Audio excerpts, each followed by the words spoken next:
Welcome to my class. In this particular video lecture, we will talk about payroll project with salary slip. This is part 5. इस payroll project के अंदर हम एक payroll statement को create करेंगे, उसके base के ऊपर हम सैलरी स्लिप को जनरेट करेंगे। तो आइएगा इस पर्टिकुलर प्रोजेक्ट को स्टार्ट करते हैं। This is payroll project 5, payroll and salary slip. सबसे पहले हमारे को कुछ जनरल स्टेटमेंट दी गई है और इस स्टेटमेंट के अंदर ये कहा गया है, you are required to prepare a payroll statement and salary slip for Apex Auto Industries Private Limited in the given format. हमें एक फॉर्मेट दिया गया है और उस फॉर्मेट के अकॉर्डिंगली हमने पेरोल स्टेटमेंट को जनरेट करना है और उसके बेस के ऊपर हम सैलरी स्लिप बनाएंगे। हमें एक फॉर्मेट दिया गया है जो इस तरह से है। इसके अंदर हमारे पास 10 एम्प्लॉइज का एम्प्लॉय कोड दिया गया है और उनके नाम दिए गए हैं। सेकेंड पॉइंट इसी के अंदर ये कहा जा रहा है that we have to make maximum use of cell referencing facility. So इस पर्टिकुलर केस के अंदर हमारे पास 3 बातें हैं, पेरोल स्टेटमेंट को बनाना है और मैक्सिमम सेल रेफरेंसिंग को यूज करना है और दूसरी बात सैलरी स्लिप को उसके बेस के ऊपर जनरेट करना है। तो हम इस पर्टिकुलर पेरोल को स्टार्ट करते हैं।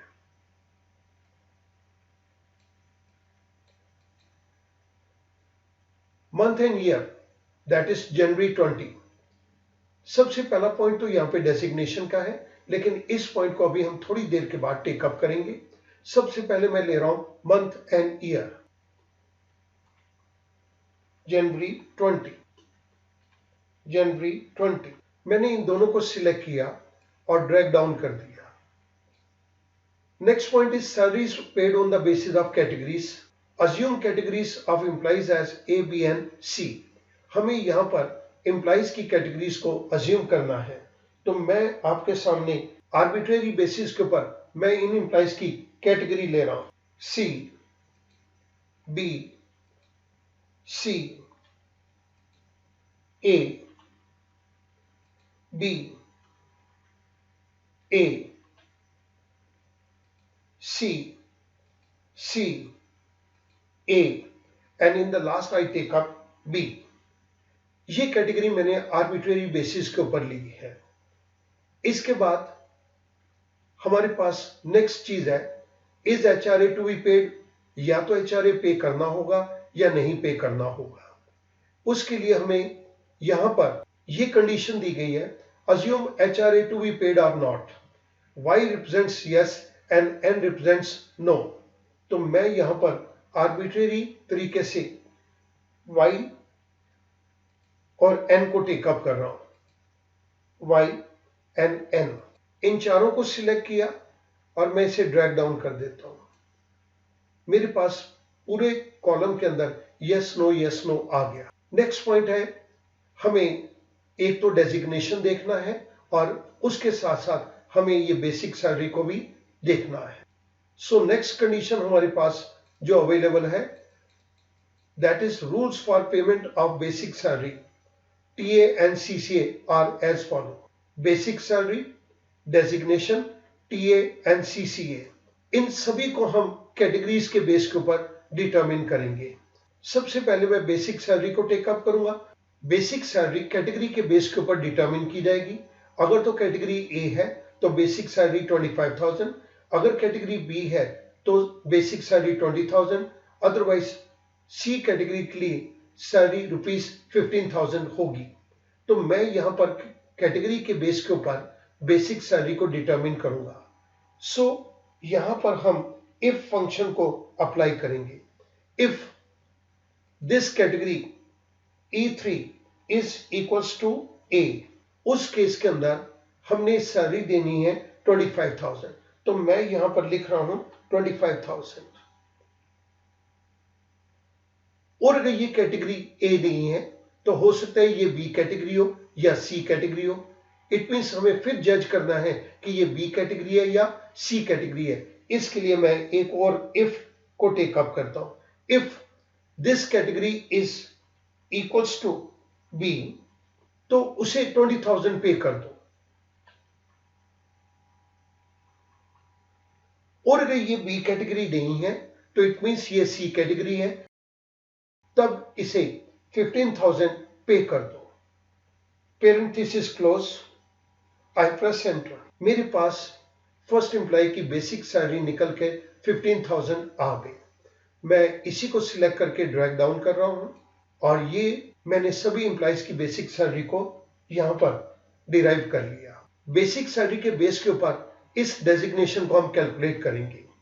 So if G3 is equals to 15,000, अगर ये G3 15,000 है तो उस केस के अंदर ये एम्प्लॉय हमारा वर्कर है।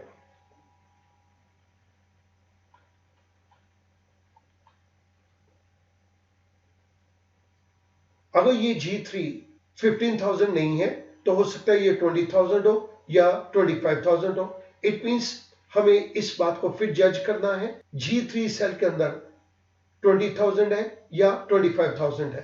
तो मैं एक और इफ का इस्तेमाल करूंगा। If G3 is equals to 20,000, अगर ये 20,000 है तो इसको मैं नाम देता हूं सुपरवाइजर,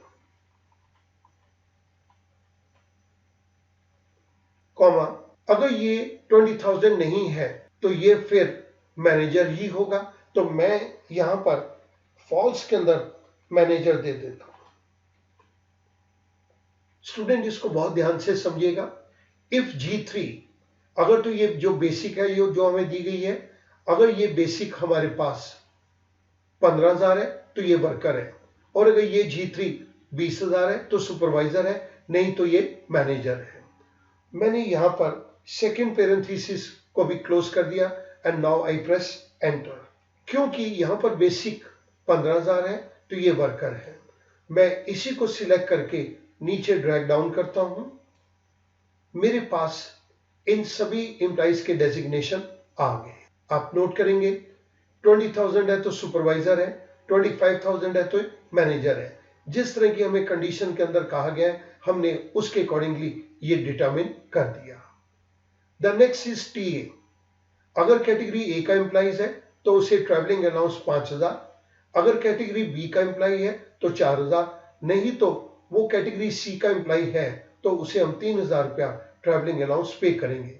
इसके लिए मैं यहां पर एक बारी दोबारा से इफ फंक्शन को इस्तेमाल करूंगा। If this category is equals to A, अगर तो ये A है तो इसे हमने 5,000 रुपया ट्रैवलिंग अलाउंस पे करना है, 5,000। अगर ये कैटेगरी A नहीं है तो या तो यह B कैटेगरी होगी या C होगी। अगर ये B कैटेगरी है, if this category is equals to B, तो उसको हमने 4,000 रुपया पे करना है, नहीं तो इस एम्प्लॉय को 3,000 रुपया पे कर दो। I have closed the parenthesis and now I am going to press enter. ये कैटेगरी C का एम्प्लॉय है तो ट्रैवलिंग अलाउंस 3,000, आप यहां पे देख सकते हैं 3,000। ट्रैवलिंग अलाउंस के केस के अंदर हमारे पास ये अमाउंट आया 3,000। क्योंकि ये C कैटेगरी का एम्प्लॉय है तो he will get 3,000 rupees as travelling allowance. मैं फिल हैंडल को सिलेक्ट करके इसको ड्रैग डाउन कर रहा हूं। मेरे पास सारे एम्प्लॉइज की ट्रैवलिंग अलाउंस का अमाउंट आ गया। इसके बाद हमारे पास नेक्स्ट कंडीशन है CCA, सिटी कंपनसेटरी अलाउंस। ये भी कैटेगरी के बेस के ऊपर है। जो एम्प्लॉय A कैटेगरी के अंदर आता है 1,000, जो B के अंदर आता है 800 और C कैटेगरी वाले एम्प्लॉय को 500 रुपीज हमने पे करना है। तो once again we are going to make use of if function. If E3, that is category, is equals to A, अगर तो ये A कैटेगरी है तो उसको आप 1,000 रुपीज पे कर दीजिए, और अगर वो A कैटेगरी नहीं है तो हो सकता है वो B कैटेगरी हो या C कैटेगरी हो। इसके लिए हमने एक बारी दोबारा इफ ले लिया। इफ के अंदर मैं फिर चेक करूंगा क्या ये कैटेगरी B है। अगर तो B कैटेगरी है तो इसको 800 रुपीज CCA दे दो, नहीं तो इस एम्प्लॉय को 500 रुपीज CCA दे दो। मैंने फर्स्ट पेरेंथीसिस को क्लोज कर दिया और उसके बाद मैं सेकंड पेरेंथीसिस को क्लोज कर रहा हूं। आई press enter, I got the value. मेरे पास फर्स्ट एम्प्लॉय सी कैटेगरी का है, तो यहां पर सिटी कंपनसेटरी अलाउंस 500 निकल के आ गया। मैं फिल हैंडल को ड्रैग डाउन कर रहा हूं, मेरे पास सारे एम्प्लॉइज का सिटी कंपनसेटरी अलाउंस आ गया। हमने इस तरह से इन चारों चीजों को यहां पर कंप्लीट कर दिया। इसके बाद नेक्स्ट स्टेप है डियरनेस पे का।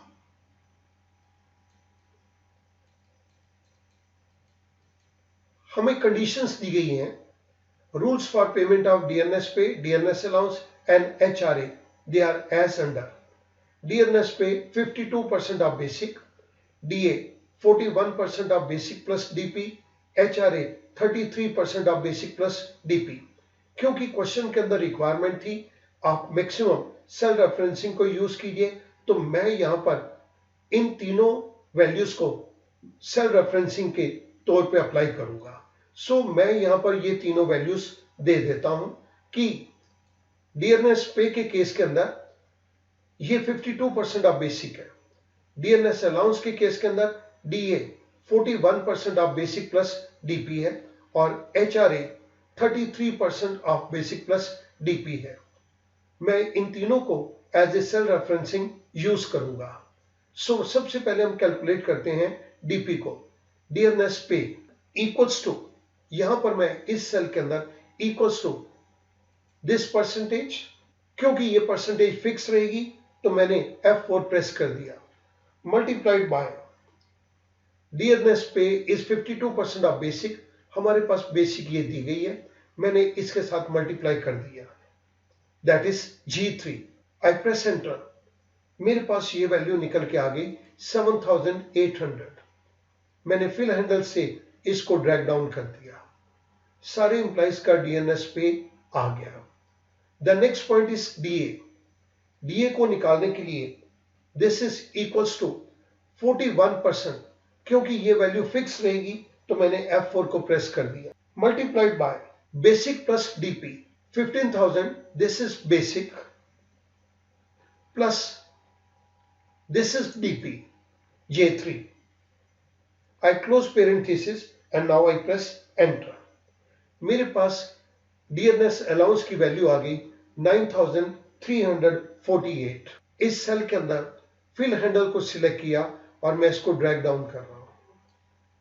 सभी इंप्लॉइज का डियरनेस अलाउंस हमारे पास आ गया। The next point is HRA। इस HRA को कैलकुलेट करने के लिए हमें देखना है कि क्या उसको HRA मिलेगा या नहीं मिलेगा। अगर तो Y है तो ही विल गेट HRA, अगर N है then he will not get the HRA। तो सबसे पहले HRA की कैलकुलेशन के अंदर हमें इस कंडीशन को भी कंसीडर करना है। इसके लिए मैं इफ फंक्शन का यहां पर इस्तेमाल करूंगा। साथ में हमने ये देखना है कि HRA को कैलकुलेट करने के लिए बेसिक प्लस DP का 33% हमने कैलकुलेट करना है। अगर तो उसको HRA मिलेगा तो हमने 33% कैलकुलेट करना है, अगर उसको HRA नहीं मिलेगा तो उसे जीरो अमाउंट हमने देना है। इसके लिए मैं इफ फंक्शन का यहां पर इस्तेमाल करूंगा। If F3 is equals to yes, that is Y, तो उस इंप्लाई को आपने बेसिक और DP का 33% पे करना है। This is basic 15,000 plus this is DP 7,800 multiplied by 33%, क्योंकि ये सेल वैल्यू सभी नीचे की रोज के लिए सेम रहेगी तो मैं इसको F4 प्रेस करके एब्सोल्यूट रेफरेंसिंग के अंदर कन्वर्ट कर देता हूं। और अगर ये Y नहीं है तो इसको जीरो अमाउंट पे कर दिया जाए। स्टूडेंट इसको बड़े ध्यान से नोट कीजिएगा। F3 अगर तो ये यस है, Y है, तो दिस बेसिक और दिस DP इन दोनों को मिला के 33% पे कर दो, और अगर ये Y नहीं है तो उसे जीरो अमाउंट पे कर दो। मैं इसके बाद एक और पेरेंथेसिस दे रहा हूं इस ब्रैकेट को इफ वाली को क्लोज करने के लिए। ये मैंने पेरेंथेसिस क्लोज कर दिया। Now I press enter. पहले इंप्लाई की हमारे पास HRA आ गया 7524। मैं फिल हैंडल को सिलेक्ट करके इसको ड्रैग डाउन कर रहा हूं। स्टूडेंट बड़े ध्यान से देखिएगा, जहां पर N है वहां पे HRA 0 है। N 0, N 0। सो हमारी ये कंडीशन भी फुलफिल हो गई। इसके बाद हमें ग्रॉस सैलरी को निकालना है। Conditions के accordingly, the gross salary of an employee consists of basic salary plus DNS pay plus DNS allowance plus HRA plus traveling allowance plus CCA। इस ग्रॉस को निकालने के लिए हमें इन सारी वैल्यूज को एड अप करना है। तो मैं यहां पर सम का फंक्शन अप्लाई करूंगा, इक्वल्स टू सम, और मैंने ये complete range they the. Parenthesis close, I press enter। I get the value of gross salary of the first employee। Fill handle को सिलेक्ट करके इसको ड्रैग डाउन कर रहा हूं। I get the gross salary of all the employees। The next one is ESI, Employees State Insurance, ESI amount।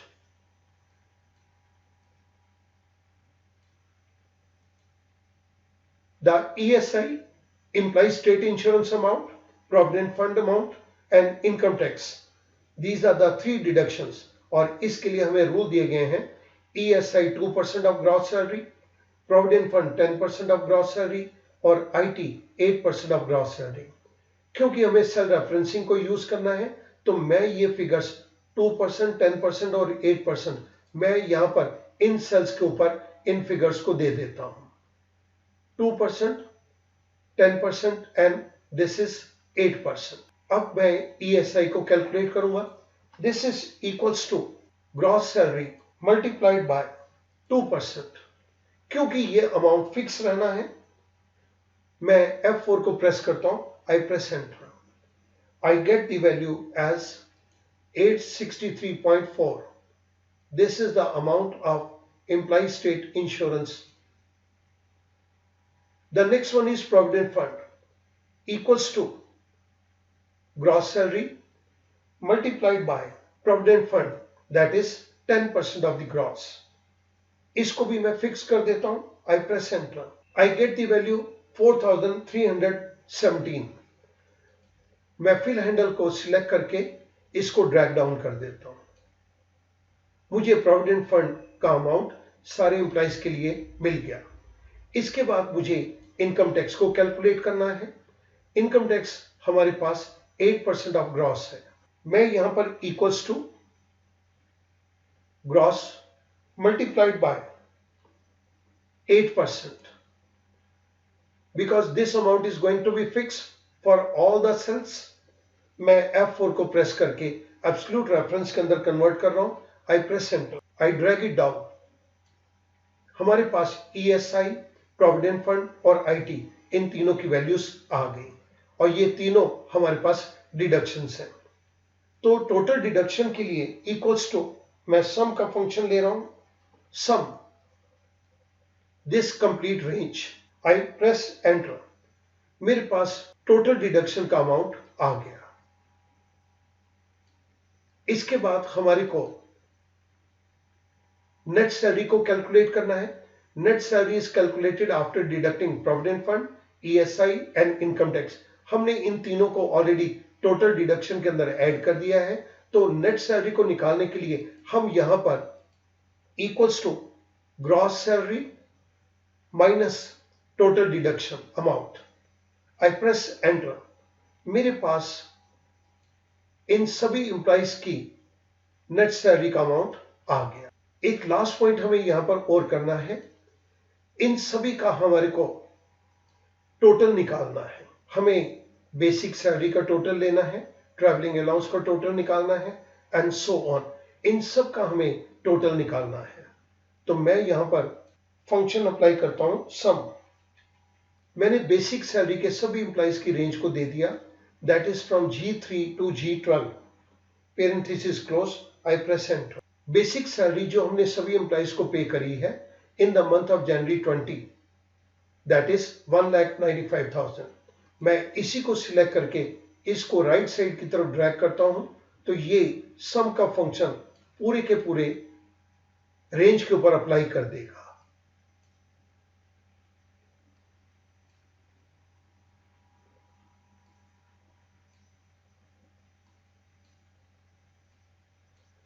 इस तरह से आप देख सकते हैं कि हमने इस पूरे के पूरे सैलरी शीट को तैयार कर दिया। जो एब्सोल्यूट रेफरेंसिंग ली है वो सबसे पहले हमने ऊपर दे दी और उसके बाद डिफरेंट कॉलम्स के साथ हमने इनको यूज किया है। इस तरह से ये हमने सैलरी स्टेटमेंट को पूरे का पूरा जनरेट कर दिया। But this was one part.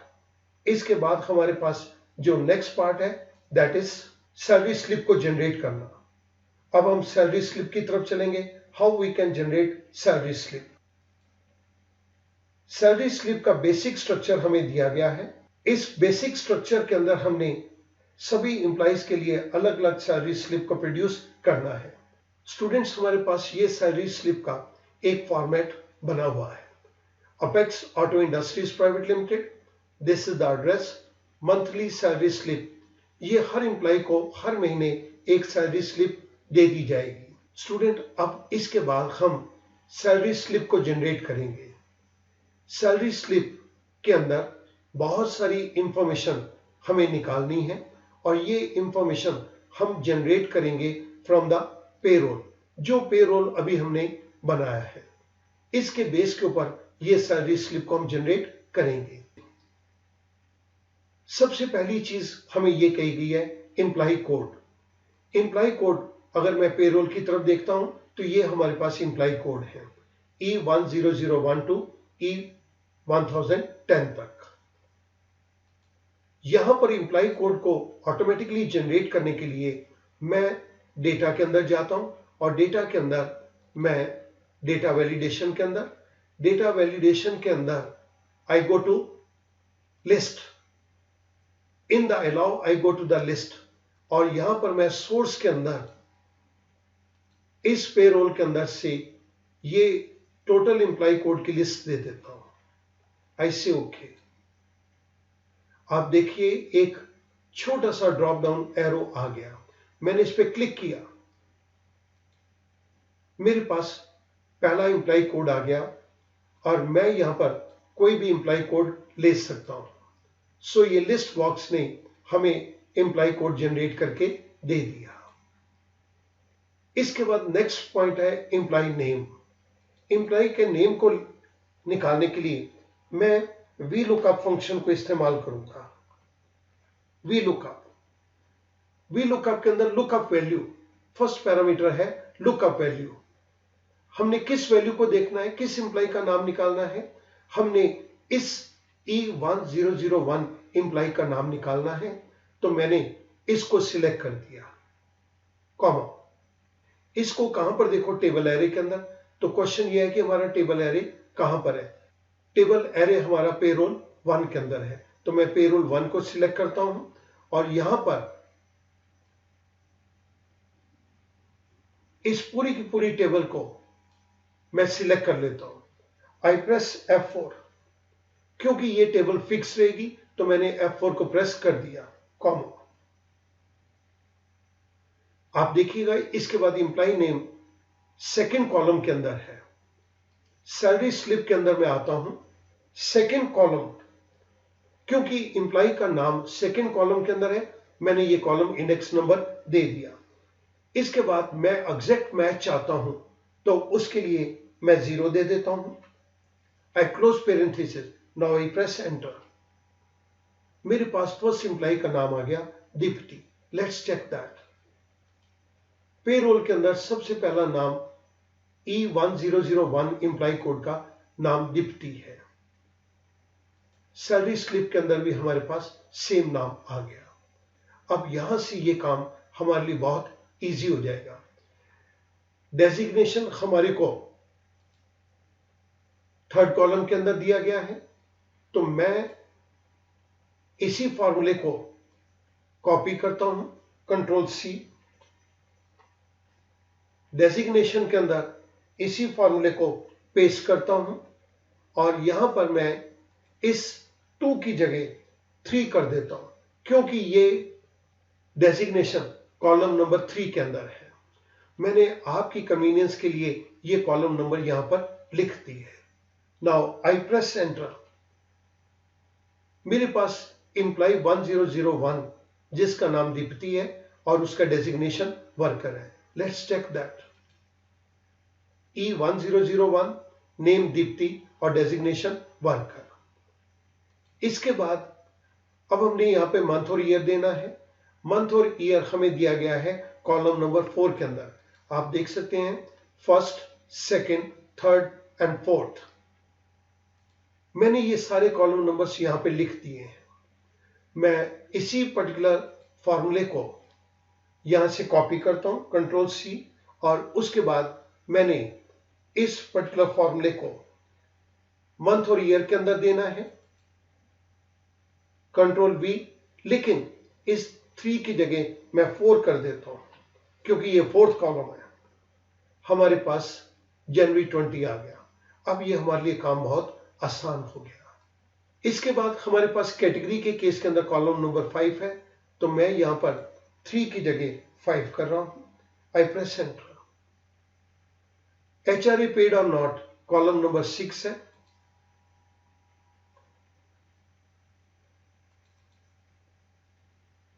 इस 3 की जगह मैंने 6 कर दिया। HRA पेड और not, yes it is paid. Okay. इसके बाद बेसिक पे के लिए हमारे पास कॉलम नंबर 7 है। 1, 2, 3, 4, 5, 6 और बेसिक के लिए 7 कॉलम नंबर। मैं यहां पर इसी फॉर्मूले को पेस्ट करता हूं और कॉलम इंडेक्स को सिर्फ चेंज करता हूं 7। Enter press. यहां पर भी मैं फॉर्मूले को सिर्फ चेंज करूंगा, दैट इज 8 नंबर। TA। इसके बाद 9 CCA, that is CCA।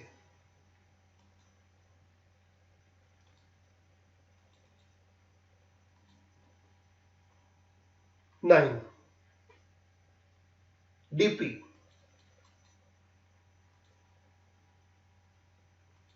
10 DNS allowance. DNS allowance के केस के अंदर column number 11।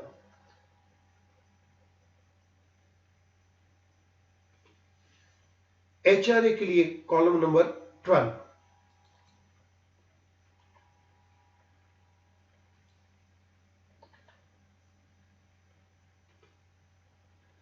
Gross salary that is equals to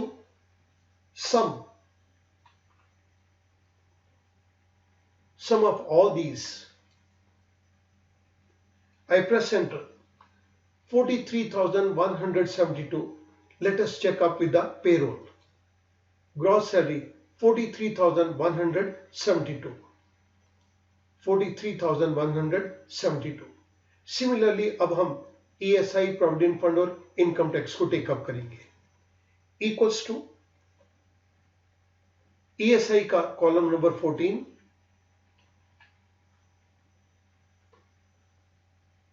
provident fund का कॉलम नंबर 15,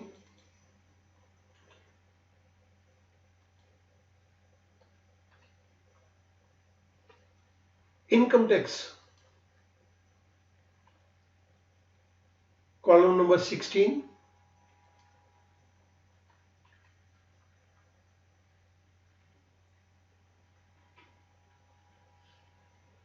इन तीनों को मैं ऐड कर दूंगा तो ये हमारे पास टोटल डिडक्शंस आ जाएंगी। Equals to some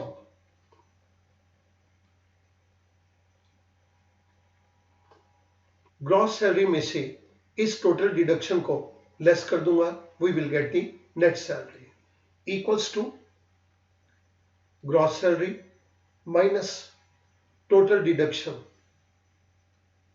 I get the value of net salary 34,537।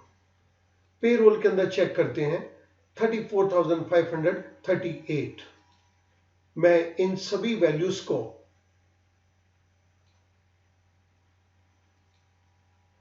Decimal हटा देता हूं। Now we get the net salary 34,538। Payroll के अंदर भी फर्स्ट एम्प्लॉय की नेट सैलरी 34,538। हमारे पास यहां पे दीप्ति एम्प्लॉय का सैलरी स्लिप जनरेट हो गई। आइएगा अब हम डिफरेंट एम्प्लॉइज की सैलरी स्लिप को चेक करते हैं। E1005 supervisor and name is Isha.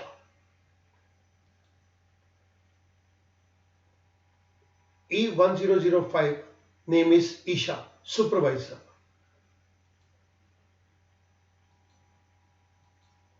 E1009 name is Varun and designation is manager. E1009 name is Varun and designation is manager.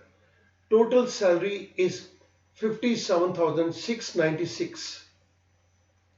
Total salary is 57,696. Last. Employee 1010 name is Nathan and designation is supervisor. E1010 name is Nathan and he is supervisor.